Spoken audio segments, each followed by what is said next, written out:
Então vamos lá. Bom dia, pessoal. Bom dia, pessoal da banca. Bom dia a todos os participantes. Meu nome é Darlan Santos, né? Sou orientando do professor Dr. Estélio Dantas e o tema, né, do meu projeto é o efeito de 20 semanas de treinamento de força sobre o desenvolvimento das habilidades motoras de crianças autistas. Para começar esse trabalho, a gente vai falar sobre 3 questões: sobre o autismo, sobre o treinamento de força e sobre as habilidades motoras. Então, vou caracterizar rapidamente o autismo, que é um transtorno neurobiológico multifatorial de desenvolvimento, e o que a gente encontra na literatura são que as crianças autistas apresentam um grande déficit no desenvolvimento motor e na aquisição das habilidades motoras. Em contrapartida, a gente vê também que o ganho de força em crianças ele se dá principalmente através das adaptações neuromusculares, né? Então, isso surgiu a nossa ideia de fazer esse trabalho de pesquisa, de doutorado, para tentar fazer essa verificação, essa relação entre treinamento de força e habilidades motoras. O autismo, né, hoje em dia não mais com essa nomenclatura, a gente chama de transtorno do espectro autista, com a mudança do DSM-5.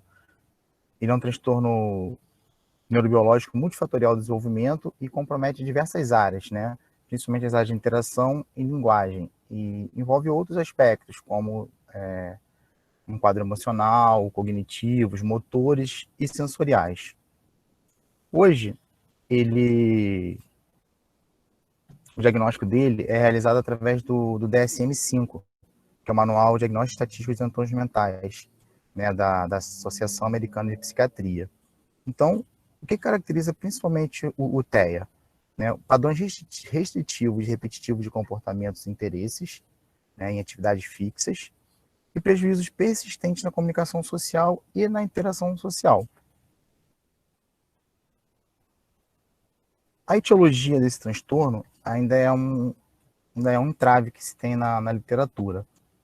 A gente não sabendo o que realmente causa, qual é a causa, mas a principal o encaminhamento das pesquisas estão apontando para quê? Que 80% dessa causa ela seja um componente genético e epigenético, e apenas 20% de fatores ambientais. Mas já há um consenso que é uma causa biológica, né? Não é, vamos dizer assim, ele era tratado antigamente como um transtorno de causa afetiva, né? Hoje em dia não, já é uma causa biológica, isso aí já é um consenso na literatura. E nós temos também na literatura uma prevalência, né? No mundo, a cada 160 crianças, uma está dentro do espectro autista. Então é um transtorno, hoje em dia, muito mais frequente do que há 10, 15 anos atrás. E nos Estados Unidos, que é um país que produz mais ciência em termos do TEA, a cada 54 crianças, uma é autista. No Brasil, a gente não tem essa prevalência, né? Um estudo desse tipo. A gente tem apenas um estudo, que foi um estudo de uma cidade pequena, em São Paulo, que ficou em torno de 88 crianças para um autista. E a gente também tem a prevalência em relação a meninos e meninas, né? A prevalência em meninos ela é muito maior. A cada 4 meninos, a gente tem uma menina sendo autista. E esse transtorno, ele traz diversas complicações, né? Tanto nas questões, pode trazer nas questões cognitivas, nas questões sensoriais, nas questões motoras, em especial nas questões motoras. E dentro dessas questões motoras, ela acarreta outras, vamos dizer assim, deficiências, né? O isolamento, a obesidade, problemas relacionados à saúde, mas como a nossa pesquisa, professor de educação física e tudo, então a nossa pesquisa ela vai se concentrar nas questões motoras, né? Então o nosso núcleo vai ser o estudo das questões motoras e o treinamento de força, tá? E como ele vai trabalhar intervir dentro do autismo. Para isso, o que a gente escolheu? Né? A gente escolheu trabalhar a força, né? O treinamento de força em crianças autistas. Mas, não, mas por quê, Darlan? Pô, tem tanta coisa, né, para se trabalhar no autismo, enfim.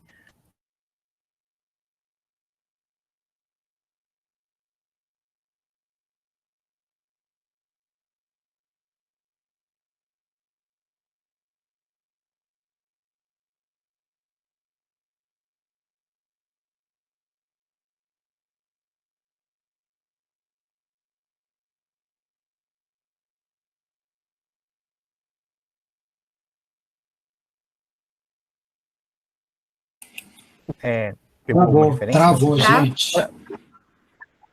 Voltou? Tinha travado, agora voltou. Desculpa, até que ponto vocês ouviram? Tá, você tinha colocado o penúltimo slide e aí travou. É o porquê do treinamento Esse aqui? de força, não. Quando você começou a falar o porquê do treinamento de força. Beleza, então assim, por que eu vou falar sobre treinamento de força? Né? Porque o treinamento de força, ele consegue trabalhar nessas questões neurais na criança, né? As questões neuromotoras.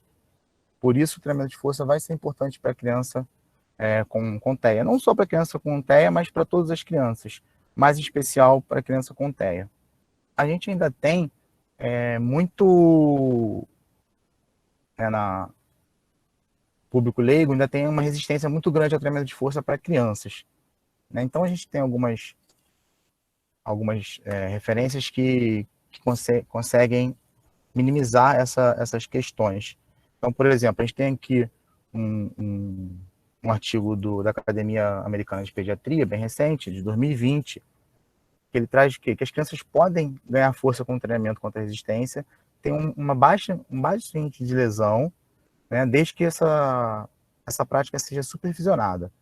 Os ganhos de força, né, eles são realizados através de mecanismos neurológicos, né, não hipertróficos. Então, isso é um ponto bem interessante. E o treinamento de força ele tem vários benefícios para a saúde. Melhoras cardiovasculares, melhora da composição corporal, aumento da densidade mineral óssea, dentre outros benefícios. E como a criança, né, no TEA, ela apresenta um desenvolvimento motor deficitário desde de pequeno, né, até mesmo em relação aos marcos motores, quanto mais cedo nós começarmos a intervir com o treinamento de força, né, melhor vai ser para essa criança, tá? Porque esse treinamento de força, quanto mais cedo ele for realizado, ele vai atuar diretamente sobre o sistema nervoso central e a gente pode pegar até mesmo as questões das poldas neurais, né, que acontecem no nosso desenvolvimento cerebral. E para organizar, né, o nosso programa de treinamento, nós pegamos uma meta-análise, né, que pesquisou em estudos, onde a gente viu o seguinte: o treinamento de força para crianças, as melhores formas são em circuito, alternado com segmento e exercícios multiarticulares, que podem ser trabalhados no percentual de 1 RM. Né? Quais materiais podem ser realizados? Aí a gente vai ter peso corporal, peso livre, aparelhos, bolas com peso, elástico e querebel. Qual o volume indicado, né? Nessa meta-análise, o que se achou foi o seguinte: a melhora de força ela se deu em 5 séries de 6 a 8 repetições, onde a intensidade se trabalhou de 80% a 89% de ORM, um descanso de 3 minutos entre as séries, e o tempo de duração do programa que tiveram melhor resultado foram programas com mais de 23 semanas. A frequência semanal, 1, 2 ou 3 vezes na semana, não teve diferença nesse trabalho aqui. Tá? Então, isso aqui serviu como um parâmetro para nós organizarmos a nossa intervenção. A nossa problematização. Como a gente já falou, o TEA, eles são fatores de risco. O TEA é um transtorno que ele não tem cura. Então, a gente tem que melhorar a qualidade de vida dessas crianças, adolescentes e adultos. Tá? A gente vê na literatura, que a literatura apresenta que as crianças dentro do espectro autista, elas possuem uma menor força, uma quantidade de força menor do que seus pares neurotípicos. né, sem nenhum tipo de deficiência, em especial na força de preensão manual, onde são realizados maiores números de estudos. Então, a gente tem também na literatura que o treinamento de força em crianças típicas, ele gera adaptações positivas, né, em termos de potência, de aumento de força, na melhora das habilidades motoras. Só que a gente ainda não encontrou na literatura estudos crônicos que trabalhem o treinamento de força em crianças autistas, né? Então, a gente observou essa lacuna, né, em especial a dosagem, né, de volume, intensidade, tempo de intervenção, e com isso a gente tenta responder a nossa pergunta, que, né, se o treinamento de força ele vai influenciar o desenvolvimento das habilidades motoras nessas crianças dentro do espectro autista. O objetivo do nosso estudo é investigar o efeito do treinamento de força sobre as adaptações e habilidades motoras fundamentais de crianças autistas de 7 a 10 anos de idade do sexo masculino. E os objetivos específicos? A gente vai desenvolver um protocolo de intervenção baseado no treinamento de força para essas crianças, correlacionar os testes de predição de uma repetição máxima e preensão manual com a bateria de testes para coordenação motora em crianças com autismo, que é o BACMA, que é um teste que o professor Estélio Dantas e o professor Cadu Monteiro desenvolveram, né? Estão validando agora no doutorado do professor Cadu. Caracterizar o desempenho motor das crianças autistas, avaliar os efeitos do treinamento de força e suas respostas fisiológicas em crianças autistas, e verificar a relação do teste de força de preensão manual com o teste de predição de uma repetição máxima em crianças autistas. Para fazer isso, como nós vamos fazer? O nosso estudo ele é um estudo experimental crônico com um grupo controle em um total de 26 semanas, sendo 20 semanas de intervenção e 6 semanas de avaliação. As avaliações vão ocorrer antes, durante e após a intervenção. Nosso universo são crianças de 7 a 10 anos do sexo masculino, autistas, e vai ser realizado na Casa de Brincar, em Barra do Piraí, no Rio de Janeiro, que é um espaço especializado só de crianças autistas. Os critérios de inclusão são crianças de sexo masculino, não apresentar lesão óssea, muscular e ou articular que seja limitante para os movimentos, tem que ter o diagnóstico de transtorno de espectro autista, grau leve ou moderado, e estar aqui tá errado, desculpa, que eu modifiquei, esqueci de modificar, entre 7 e 10 anos. Os critérios de exclusão: se ela apresentar dor ou limitações aos movimentos, a criança que não tiver 80% na adesão, e os voluntários que não consigam responder a comandos pré-determinados. Esse só falando sobre ética na pesquisa, que esse estudo vai ser submetido ao Comitê de Ética da Unirio, né, no CEP, tendo o termo de consentimento TCLE e o TALE. Como vai ser nossos procedimentos preliminares? Vamos divulgar a pesquisa através de palestras informativos na instituição. Vamos ter a inscrição dos voluntários, né, preenchimento da ficha com anamnese, identificação, né, todas as questões sobre terapias que realiza e outros questionamentos que vão servir para os nossos critérios de inclusão e exclusão. Aplicação desses critérios, seleção dos voluntários, vamos fazer a familiarização e só depois a gente vai fazer a divisão dos voluntários em grupo controle e experimental de forma randomizada. Nossos procedimentos de intervenção vão ser o seguinte: na familiarização, nós vamos fazer a familiarização tanto do BACMA, né, que é o teste de avaliação de desempenho motor, quanto na força muscular. E na força muscular nós vamos medir a força de preensão manual e o teste de predição de uma repetição máxima. Aqui, o teste de predição de uma repetição máxima, a gente vai trabalhar todos os exercícios. Tá?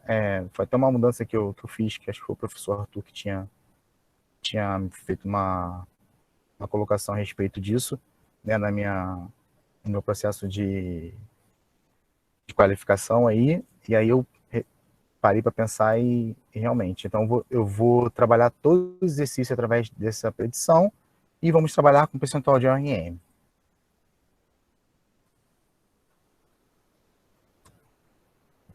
Aqui também a gente vai utilizar a força de pressão manual através do dinamômetro de pressão manual. Ele é muito utilizado para verificar a força, né? E essa força é correlata principalmente na força geral em crianças e em idosos. E vamos utilizar a bateria de teste para coordenação motora em crianças com autismo, que é o BACMA, do professor Estélio Dantas e do Cadu Monteiro. Como será a nossa prescrição de exercício, né, de treinamento de força? Você com exercícios multiarticulares, vai fazer uma periodização linear, onde o volume e a intensidade são inversamente proporcionais. O volume, vamos ser de 2 a 3 séries, de 4 a 20 repetições. A intensidade a gente vai trabalhar entre 60% e 80% do percentual de ORM, com intervalo entre séries de 40 a 120 segundos, dependendo da fase que ele vai estar do treinamento. E os exercícios, a gente vai trabalhar com agachamento, né, uma puxada ou remada horizontal em pé, um levantamento terra, um sumo deadlift high pull, o salto, né, e arremesso da med ball e uma estabilização ventral. E como será essa prescrição? Aqui eu montei um quadro para a gente a cada semana. Então, na primeira semana, a gente vai fazer a avaliação, né? Da segunda à quinta semana é a nossa intervenção. Então, a gente vai começar com 2 séries, né, de 15 a 20, percentual de 60%, um intervalo de 40 segundos e o número de sessões semanais ele não se altera, são sempre 2. E a cada 4 semanas a gente tem uma avaliação, né? Ah, Darlan, para que você vai fazer isso? Para que você vai fazer todas essas avaliações? Né? Para eu ver a partir de quando ele começa a ganhar força, se essa força, né, que ele ganhou, se melhorou as habilidades motoras, ele está relacionado só à questão da adaptação neural ou se é realmente a uma aprendizagem do movimento relacionado ao teste. Então, por isso que a gente vai fazer todas essas avaliações intra-intervenção. E a gente termina a intervenção na 25ª, né, com o número de séries de 3, de 4 a 6 repetições, com 80% de ORM. As estatísticas, a gente vai trabalhar com a estatística descritiva, né? O diferencial aí vai depender da distribuição, se ela for normal ou não, para quais medidas nós vamos adotar, e vamos adotar um nível de significância de P de 0,05. E para fazer a correlação, a gente vai usar Pearson ou Spearman, dependendo também da normalidade. O cronograma, né, começa em 2021, desde a matrícula, em março, né, porque eu ainda não entrei no programa, estou fazendo uma disciplina como aluno especial do professor Estélio, mas ainda não estou inscrito regularmente, só em março. Até 2022 a gente vai começar nossas intervenções e 2023 a gente tem a nossa entrega, a nossa defesa da nossa tese. Nossas referências. E muito obrigado. Obrigado, Darlan. Convidar o professor Renato para dar as considerações. Pedir para a gente ser breve aí, por conta do nosso atraso. Deixa o título, por favor. Eu tô colocando aqui, professor. Foi. Bom, antes de mais nada, é uma ideia interessante. Eu acho que o processo de inclusão ele é extremamente relevante. O transtorno de espectro autista ele tem apresentado um aumento de incidência e de prevalência na sociedade. Não sei por quê. Até uma coisa que eu gostaria de entender por que isso tem ocorrido com mais frequência. Eu achei que você deixou bem delimitado a sua ideia. A minha dúvida é muito em cima da questão da variabilidade da idade das crianças, porque você vai pegar diferentes estágios de maturação. E se você tem alguma ideia de como você vai fazer para controlar este aspecto especificamente? Então, professor, vou responder só a primeira que o senhor falou em relação ao diagnóstico aumentado. Isso se dá por duas vertentes.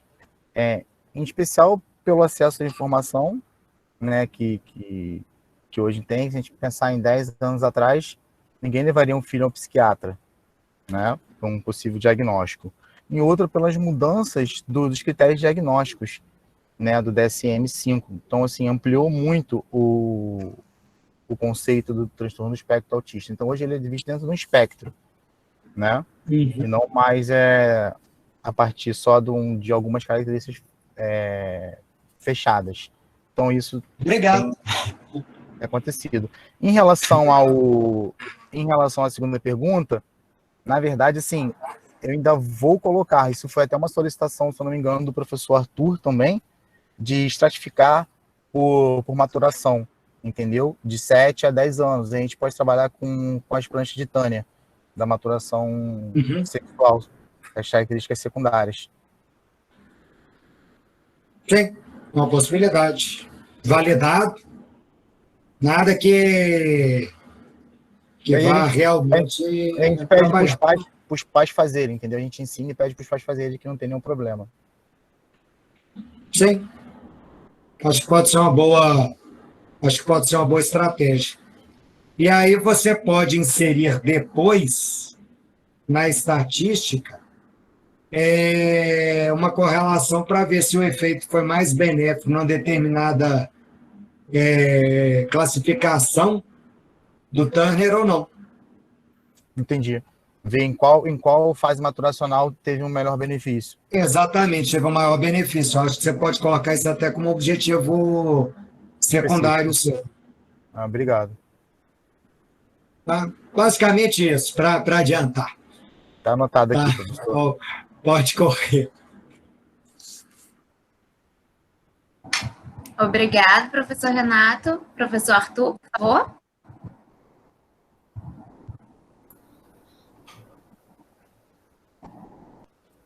Bom dia, Darlan, tudo bom? Bom dia, professor. Tudo bem? Então, você mesmo já citou, eu já tinha revisado o teu projeto, acho um projeto interessante, você fez algumas atualizações, seguindo as minhas sugestões, fico feliz por isso, feliz por ter podido contribuir um pouquinho, e vou deixar claro a minha maior preocupação com o seu trabalho, mas que você já me respondeu que você tem experiência em treinar crianças dentro do TEA.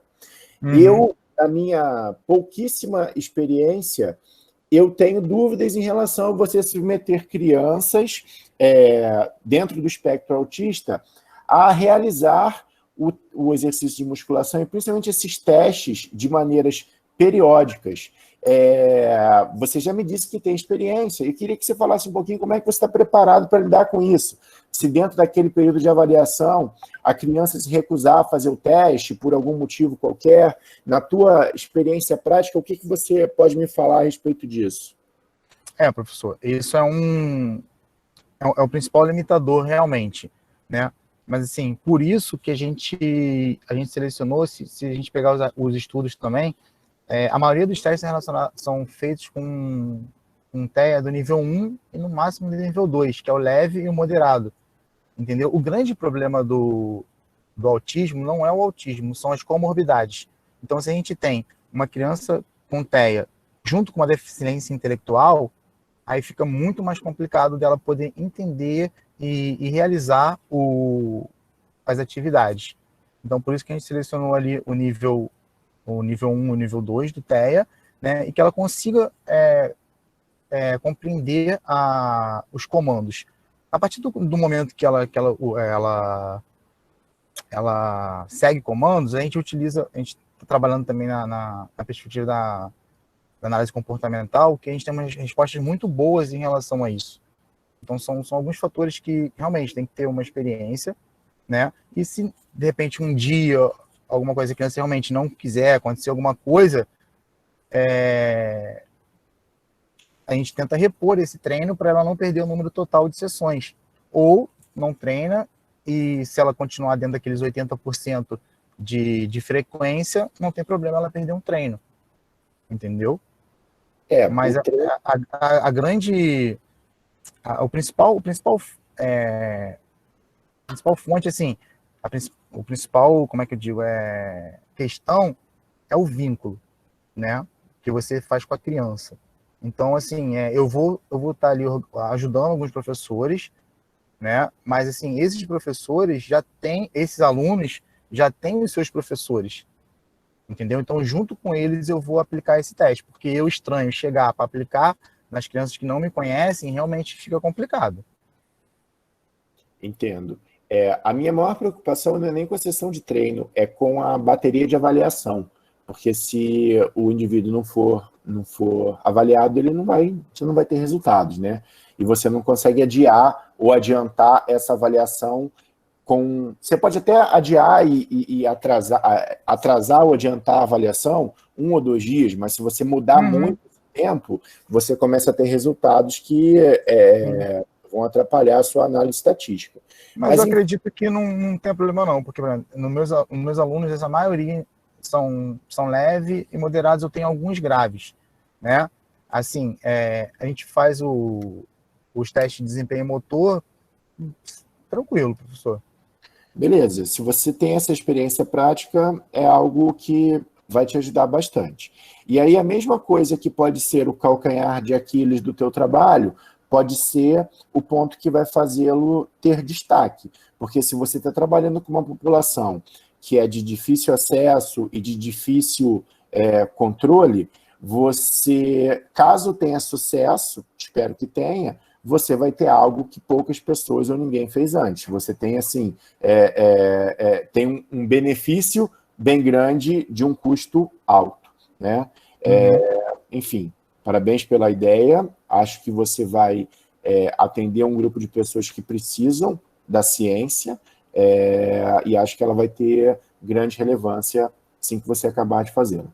Beleza? Muito obrigado, professor. De nada, gente. Um abraço. Obrigado, professor Arthur. Professor Cláudio. Olá, Darlan, é um prazer. Parabéns pelo trabalho, pela tentativa ainda, pelo menos, né? Ainda não está executado. Mas vamos lá. Eu concordo com a questão que o Arthur levantou sobre o treinamento e as avaliações, né? A gente já sabe que as crianças autistas, elas têm uma questão muito forte, que é sistemática, né, que é metodológica, que é rotina, né? Eu além da questão das avaliações, eu fiquei preocupado também na questão do treino, da periodização, porque eu não vi na tua apresentação algo que esteja justificando uma rotina de treino, né, para crianças que são que são obsessivas nessa questão, né? Eu te sugiro que na tua periodização você faça um texto muito bem fundamentado e referenciado sobre a ordem de exercícios, tá? Essas questões de rotina, porque, como o Arthur estava explicando, a tua parte metodológica e de avaliação, ela é algo que chama muita atenção no teu trabalho, porque é difícil de executar um trabalho desse jeito, e difícil de controlar essas crianças, né? Eu sei que tu deve ter uma motivação pessoal muito, muito grande para fazer o trabalho, pela tua experiência que tu já tens, mas até pela experiência que tu tens, tu sabe que como tu não vai trabalhar com uma classificação só, são variados aí, então, estabelecer essa questão na periodização e justificar isso, do porquê que está sendo executado dessa maneira, né? levando uma ordem de exercícios, não tentando mudar essa ordem, né, no tempo que tu vais fazer, para que essas crianças tenham, assim, que quem está lendo o teu trabalho tenha mais segurança de como você conduziu essa rotina de treino, né, e esse tempo total de programa. Não sei se tu está conseguindo entender. Entendi. A ideia, professor, é que seja executado através de um circuito, entendeu? Assim, mas não um circuito por tempo, mas pelas repetições, ele sai de uma e vai para outra, sai de uma e vai para outra. E aí respeitando o número de séries, porque se realmente, vou pegar lá o levantamento terra, se eu fizer 3 séries de 15 repetições, para a criança com dentro do espectro, fica uma coisa um pouco enfadonha e não desafiadora, que eles também gostam. Então, eu faço levantamento terra, faço uma puxada, e vou trabalhando alternado para o segmento em forma de circuito. Entendi. Isso na literatura mostra, assim, pelo menos para crianças típicas, que funciona bastante. Né? Para crianças típicas dentro do espectro autista, a gente não tem nada ainda. Não, estou entendendo. Só que é uma questão de estar claro isso, bem explicado na tua parte metodológica. Né? Os horários são os horários, né, que serão os mesmos horários, né, no programa todo, né? Essa ordem do circuito que ela vai permanecer, porque eu sei que tu sabe o que tu está fazendo, tu vai fazer, né? Mas para quem vai... entendi a sua preocupação, entendi. Né? Isso, e eu acredito que isso também enriqueça mais o teu trabalho pela preocupação com que tu estás tendo de na verdade, estar propondo também um método, né? Já que isso é pouco estudado, é pouco realizado dessa forma, né, como os colegas colocaram, então, na verdade, tu está, também propondo um método de trabalho para essas crianças, tá? Essa é a minha principal questão. Uma questão também que eu ia perguntar, o Renato já perguntou para você, que eu olhei na estatística, né, a correlação, eu fiquei em dúvida o que você ia correlacionar, né, quais eram as variáveis. E também a título de apimentada na questão que vocês estavam conversando, causas, né, eu acabei tendo uma informação de uma banca na área da farmácia sobre uma possível causa também da questão do autismo, né, que está relacionado ao ácido fólico, né, está sendo, né, especulado, cogitado, que a suplementação de ácido fólico ou a pouca ingestão no período intrauterino, até o primeiro mês, mais ou menos, né, possa ter alguma associação na formação embrionária aí dessas crianças, né, e uma referência é que a OMS já detectou isso e baixou muito, né, para 0,4 a 0,6 a 0,8 gramas, né, desse ácido fólico, e no Brasil ainda é feito a 5 gramas, né, é uma coisa muito alta. Tendo em vista que na alimentação, de maneira geral, nos produtos, já vem alguma coisa ali, né, encaixados, né, então 5 miligramas, né, então baixou para... Essa questão do ácido fólico, tem outras, elas entram nas questões ambientais, né, que está em torno de 20% das causas, que quando eles falam em questões ambientais, esse ambiente está relacionado ao ambiente intrauterino, tudo que acontece durante a gestação, entendeu? Não é depois que nasce. Só para dar uma pimentada mesmo, né, porque o Brasil... Brasil... é bem legal, sempre... essa norma, né, da OMS, ainda não baixou, né, então continua 5 miligramas. A gente também tem em relação à detectação precoce do autismo, que é obrigatório até pelo SUS aplicar com 18 meses um questionário para ver se o desenvolvimento a gente também não realiza aqui no Brasil. Isso. Então, só para dar uma pimentada nessa questão, que não é uma variável que tu esteja avaliando, né, a causa. Mas, Darlan, é isso. Né? Eu desejo que você consiga mesmo realizar esse trabalho, né, com esses detalhes que os colegas colocaram, que a gente está colocando. Acho que ajuda você a reformular alguma coisa e Não, definir melhor. Boa sorte e um abraço. Muito obrigado, professor.